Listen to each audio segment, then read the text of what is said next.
거래제도 문제는 공정하고 효율적인 농수산물 유통 질서를 확립함과 동시에 출하자인 농업인의 경제 사회적 권익을 적절히 보호해야 할 공영 도매시장의 설립 취지와 제도적 근본이 명확하게 반영되어야 합니다.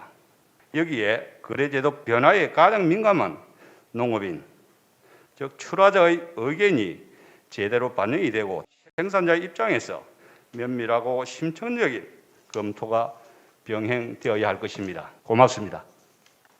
도매시장 제도 문제를 둘러싸고 항상 이제 저희들이 좀 많이 이렇게 혼란스러워하는 부분이 있는데요.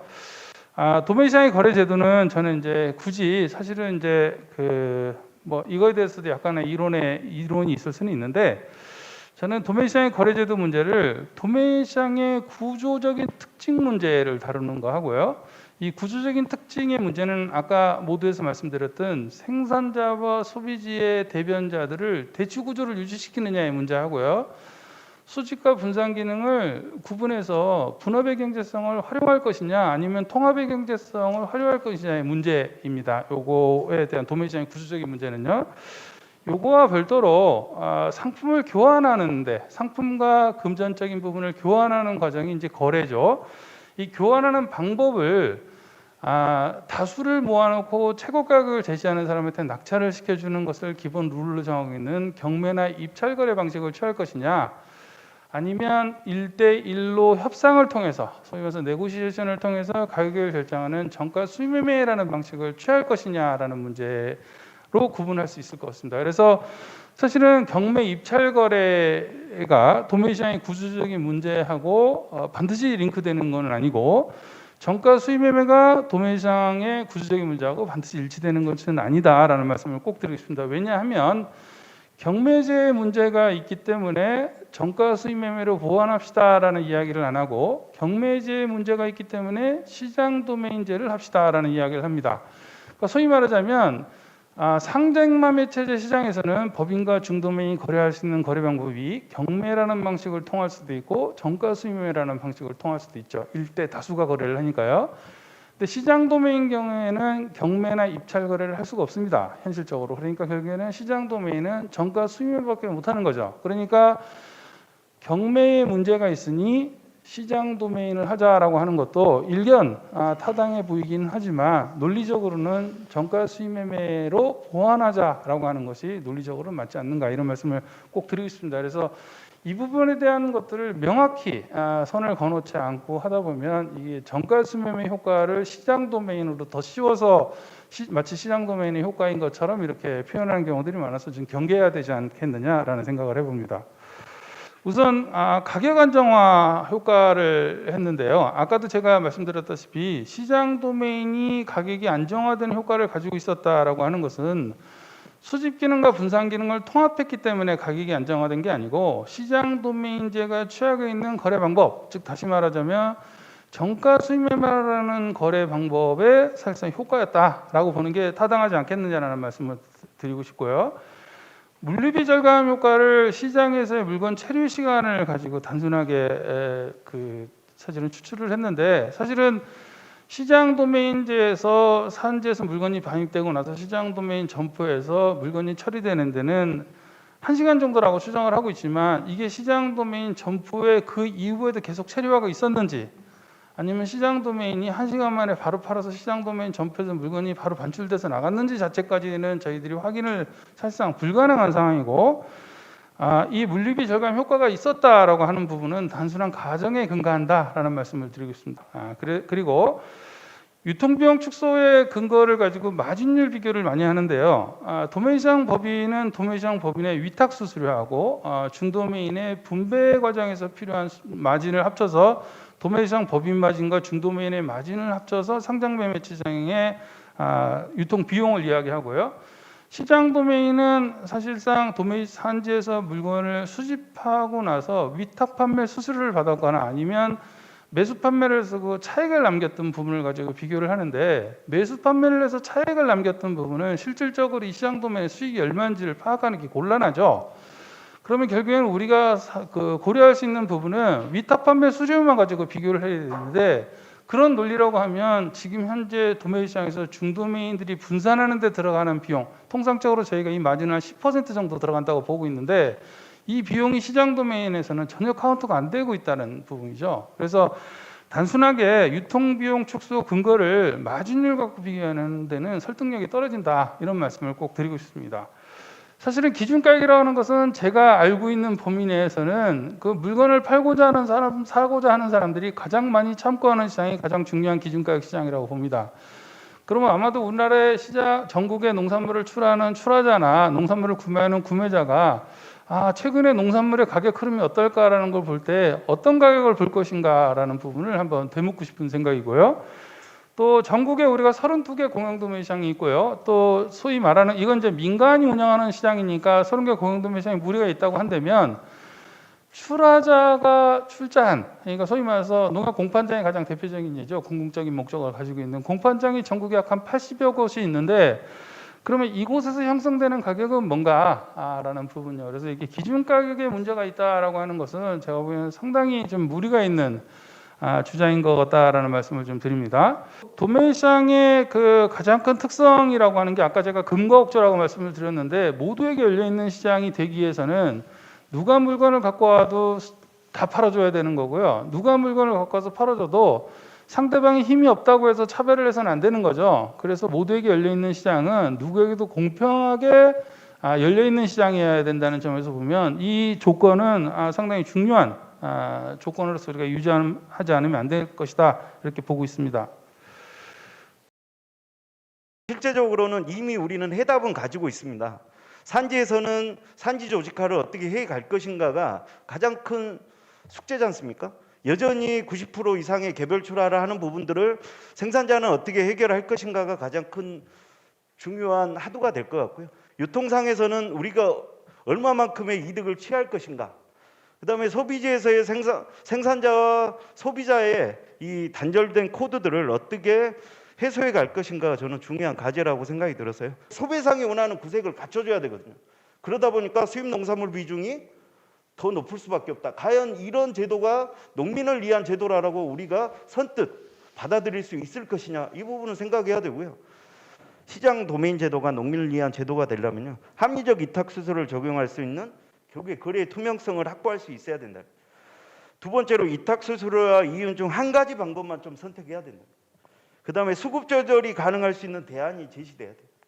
그 다음에 농민에 대한 농산물 대금 결제를 정확하게 정상기구 도입해서 없다라고 하지만 결국에는 최근 들어서도 결국에는 문제점이 대금 결제의 문제점이 발생하고 있어요. 이것들이 해소되지 않는 한은 시장 내 시장 도메인 제도가 농민을 위한 제도로 정착될 수는 없을 것이다라는 거가 제 가정.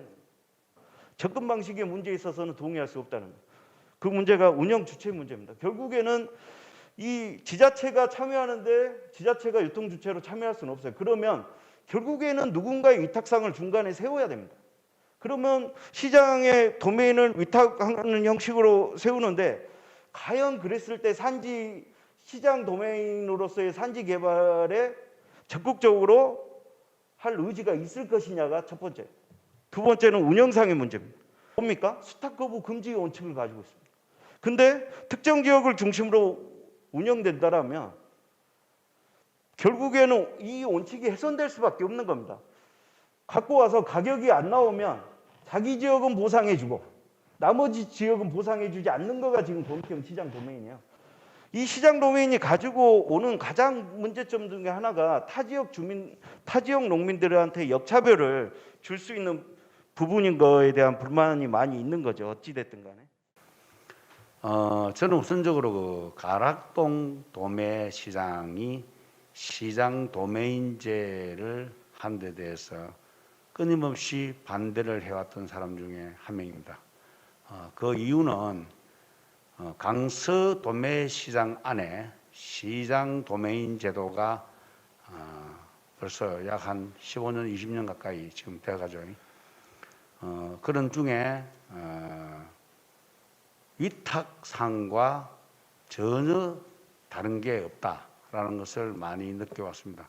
현재 우리 농업인들의 위치를 보면은 소량 다품목인 그러한 농업 구조로 되어 있습니다. 절대적으로 외국의 유럽이나 이런 데처럼 뭐 한 사람이 17헥타 농사를 짓는다든지 이런 게 아니고 매일 출하를 하는 농가에서 그 가격을 받을 수 있는 것은 다음 날이나 그 다음 날 정산되는 가격을 보고서야 가격을 알 수가 있습니다. 교섭력이 전혀 없는 상태로 지금까지 이루어지고 있습니다. 그래서 시장 도메인 제도에 대해서 저는 위탁상의 개념과 똑같다라고 지속적으로 말씀드리는 이유 중에 하나입니다.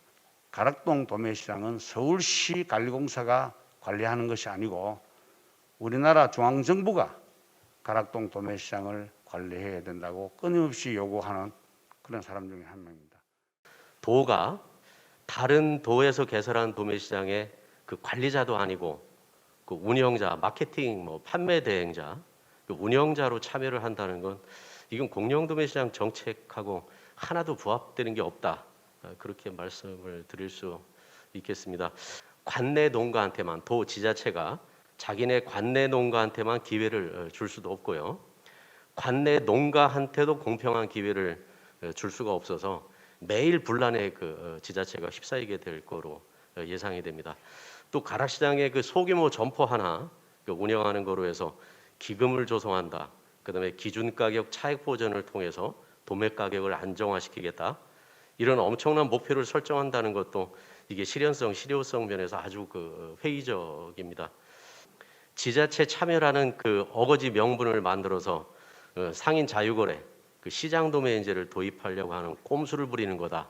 이렇게밖에 저는 정리가 되지 않습니다. 거래제도 논의의 그 핵심은 공개적이고 공정거래 그런 체제를 계속 유지해 갈 건지 해체할 건지 뭐 그런 문제라고 저는 인식을 합니다. 시장 도매인제가 갖는 속성이 비공개 그 자유거래라는 그 특성이 있어서 도매법인하고 중도매인 거래소 확보되는 공개되고 경쟁 체제가 작동하는 그런 시스템이 폐지 또는 해체된다.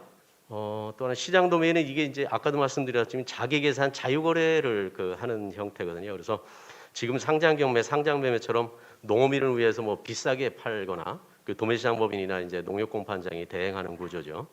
아니면은 소비자를 위해서 싸게라도 사려고 하거나 그럴 구조적인 시스템적인 이유가 그 없어집니다. 없습니다.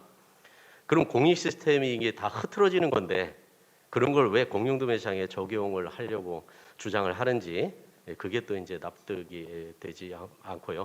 우리나라에서 제일 큰 가락시장에서 건당 판매 금액이 한 30만 원 수준입니다. 지금 현재 이 상태로 시장 도매인 자유거래업체한테 재가격 협상, 교섭력을 발휘할 수 있을지 이 상대적인 거죠. 교섭이라는 게 시장 도매인 제도가 뭐 좋은 제도다, 나쁜 제도다 이런 게 아니고요. 농업인과의 이제 교섭 여건, 형태, 상황이 이제 이러니까 시장 도매인이 이제 예전에 개인 위탁상하고 별반 다를 것 없이 유통될 것이다. 지금 강서시장에서 위탁 방식으로 시장 도매인이 운영하는 게 60%대 정도 되거든요. 매수보다는 옛날하고 이제 다를 바 없이 운영될 것이다라는 게 실증적으로 다 이야기가 되고 있습니다. 추라 농업인 입장에서 보면 그리고 도매시장 유통 단계가 가끔 이제 이렇게 헷갈리시긴 하는데 도매시장 유통 단계는 단 하나밖에 없습니다. 도매시장 법인이나 공판장한테 판매 위탁하고 위탁 수수료 하나 비용만 지불하면 그만이거든요. 결론적으로 말씀드리면 도매시장이 단계도 많고 비용도 많고 그래서 시장 도매인 도입한다. 이런 이제 엉터리 주장에 농민분들이 절대 이제 속아 넘어가시면 안 될 것 같다. 그러면은 공영도매시장 오늘 주제인데요. 거래제도는 어떻게 발전해 가는 게 옳을 건지 저는 첫 번째는 공정거래, 첫째. 둘째는 기준시장. 이 공정거래와 기준시장이라는 이 두 가지 기능이 계속 유지 발전될 필요가 있겠다. 그런 방향으로 발전되는 게 합리적이고 바람직할 것 같다. 그런 생각입니다. 정리를 하자면 수집 분산 주체 분리 구조를 유지를 해가면서 경매 집중도를 낮추고 그다음에 예약적인 거래를 확대해가는 그런 방향으로 도매시장 거래제도는 향후 발전 방향을 설정하고 각 주체가 노력하는 게 바람직하겠다. 시장 도매인제 관련해서는 정부가 작년부터 논의가 시작된 부터 여러 가지 이제 검토를 했습니다. 검토 결과 가격 수준, 그다음에 가격의 변동성, 그다음에 좀 전에 얘기가 나왔지만 국내산 거래, 그다음에 투명성, 그다음에 출하자 보호 측면에서 다른 제도보다 낫다는 근거를 찾지를 못했습니다. 정부가 발견한 것은 또 하나는 경매제와 시장 도메인 제도가 한 시장 안에서 같이 운영될 경우에는 경매 가격을 끌어내리는 효과가 있다라는 결론을 얻었습니다. 기본적으로 출하자에게 더 유리하다고 입증되지 않은 제도를 전 국민에게 영향이 있는 중앙 도메인 시장에서 실험할 수는 없는 일이다라는 이런 결론을 내리고 있다는 말씀을 드리겠습니다. 이 거래제도 문제에서 정부가 이제 출하농업인의 권익 증진이 가장 중요하다고 생각을 하고 여기에 가장 또 중요한 것은 투명성이라고 생각을 합니다. 이 투명성은 시장에서 거래가 될 때 거래 가격을 농민들이 출하 전에 어제 어떻게 거래됐는지 미리 알고 내가 물건을 어떻게 해야 될지 이렇게 알 수 있도록 하는 게 중요하다고 생각을 합니다. 이런 과정을 통해서 공정한 기준 가격이 만들어져야지 이게 전국에 있는 모든 출하자들에게 적용이 된다고 생각을 합니다. 근데 경쟁에는 두 가지가 있습니다. 약육강식의 무제한적 경쟁이 있고 이게 자본주의적 경쟁이거든. 두 번째는 제한적 경쟁입니다. 어떤 특정한 목적성이 개입이 된 거죠. 그래서 그냥 정부가 아무 신경도 쓰지 않고 그냥 시장에서 이루어지는 대로 그냥 내버려 둘 것이냐, 아니면 정부가 공익성, 공정성, 투명성이라는 정책 목적을 달성하기 위해서 일정한 제한된 범위 안에서의 경쟁을 추구해 나갈 것인가, 이 두 가지 문제점이라고 저는 볼 수 있고요. 자, 그런 의미에서 공익형 시장 도메인제는 저는 상반된 두 가지의 단어가 나열되었다 이렇게 봅니다. 공익형이라는 것은 정부의 정책적인 목적이 개입된 제한적 경쟁이고요. 시장 도메인이라는 것은 무제한적 경쟁입니다. 이 두 가지 상반된 어울리지 않는 것을 억지로 끼워 맞추기 식으로 하나의 단어로 만들어낸 이유는 뭘까? 결국은 시장 도메인제 도입을 합리화시키기 위한 어떤 그런 방편으로서 이 두 단어가 억지로 조합이 만들어진 것이 아닐까, 이런 좀 의구심이 많이 들고요. 서구처럼 크게 조직화되어 있고 단단하게 조직화되어 있고 충실하게 되어 있지도 못한 그런 현실 하에서 가운데 있는 도매시장이 흔들려 버리면은 농산물 유통 시스템 체계 전체가 무너지고요. 그런 경우에 이 공익성, 공정성, 투명성이라든지 또는 이 약자로서의 어떤 그 산지 농민의 보호라는 이런 정책적인 효과를 어떻게 달성할 수 있을까? 이런 점이 상당히 사실은 고민스러운 부분입니다.